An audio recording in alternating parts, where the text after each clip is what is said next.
Welcome, Carson Weitnauer, who's president of the Christian Apologetics Alliance. We have him on the show today to discuss his new book.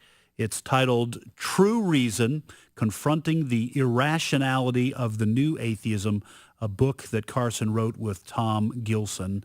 I guess they're general editors of this book. Carson, welcome to the program. Thank you for having me. So the new atheism, I mean, they're not really a problem, are they? I mean, you know, we seem to get along okay with the old atheists. Now we got the new atheists. They're behaving themselves, aren't they? Tongue in cheek. Well, it really depends on the person. You always want to look at the individual person. I think the place where the discussion has gotten more heated is some of the new atheists, like Richard Dawkins and Christopher Hitchens and Sam Harris in particular, have gone from saying Christianity is false and atheism is true, or I am an atheist, to saying Christianity is dangerous. And that obviously raises the stakes of the discussion and makes it a priority for us to respond in a kind way, but look at the evidence and test that claim. You work for Ravi Zacharias still, International Ministries? I do. I serve as the U.S. Director. Okay. And president of Christian Apologetics Alliance, right? Correct. What I'm getting at is here, so you sit around and talk apologetics with Ravi? Occasionally we'll have time together, but obviously he's traveling around the world and speaking to a lot of different audiences. Well, what I'm saying is, do you ever say something with a cup of coffee in your hand and Ravi goes, I never thought about that. You're right. I have the greatest of respect for him, and he offers an incredibly gracious and humble and wise leadership to our organization. He's a wonderful man. I remember one time I was on a plane, a car. You were on a car? Big difference. Yeah, I was on top of a car, and we were talking. No, he and I drove back from an event in Branson, Missouri to Springfield, Missouri, where the airport was, which is about 45 minutes or an hour. So I got to talking to Ravi, and it was an honor just to spend that time with him one-on-one. But we got off into cricket, the sport. As you know, he is from India. Yeah, he's from India, and that sport is... That's like baseball here. Yes, it's huge over there. And so he was explaining to me the rules of cricket and how passionate he was about it and yada, yada. And so anyway, I didn't even get to ask a second question. You know, I wanted to ask about how the universe was formed, but all I got was, the rules of cricket or whatever. But anyway, Carson, your book is called True Reason, Confronting the Irrationality of the New Atheism. Now, the new atheism, we're talking about, is this prevalent more on, where do you find atheism seems to me to be a hard thing to grow because you just don't have much to offer, hey, come meet with us and we're going to change the world with believing in nothing. I mean, how do these people, what is their goal and objective and where are they going with believing in nothing? Yeah, that's a great question. I think Bill Mayer had a great comment on that. He's obviously an outspoken atheist, and he said the best thing about being an atheist is that it's not even a hobby. And I think for a number of people, they've become disenchanted with religion or with Christianity for whatever reason. Some of them very good reasons, some of them not so good. And they've moved on to playing golf, to working hard and making money, to pursuing success in many other different venues or pleasure in many other ways.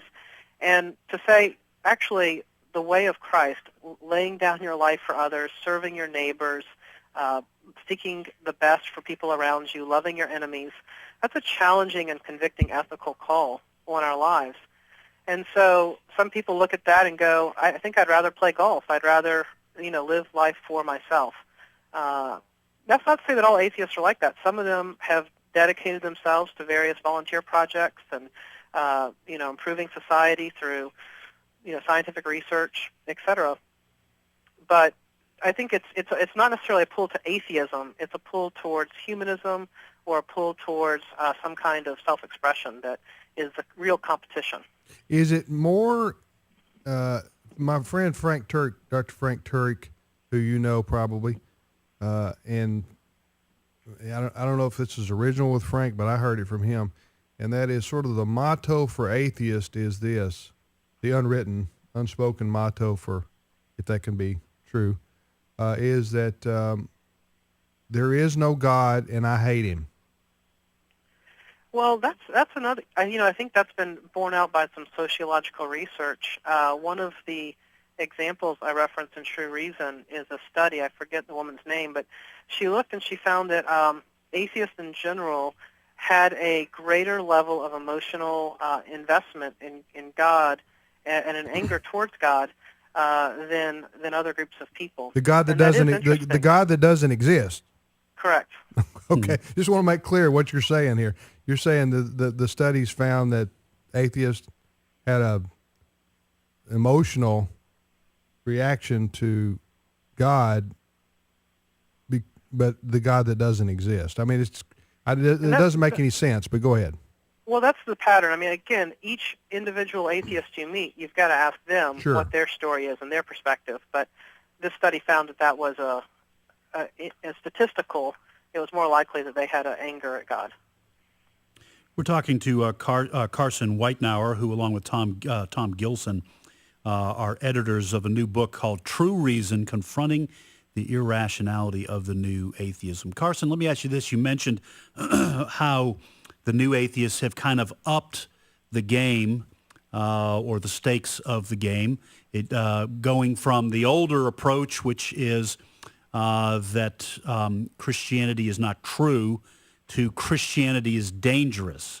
What accounts for that jump and that change in strategy? Was this something that was a planned shift, or is this just kind of the natural evolution, if I may use that word, the natural evolution of the cultural battles that are going on?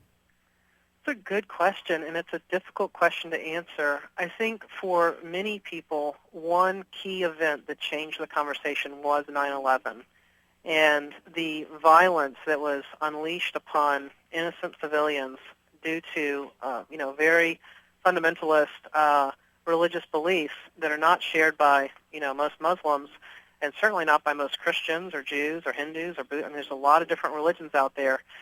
Somehow that experience led many thinkers and many atheist leaders to say, religion is a source of violence, and unless we remove all religion, we're liable to more of this happening.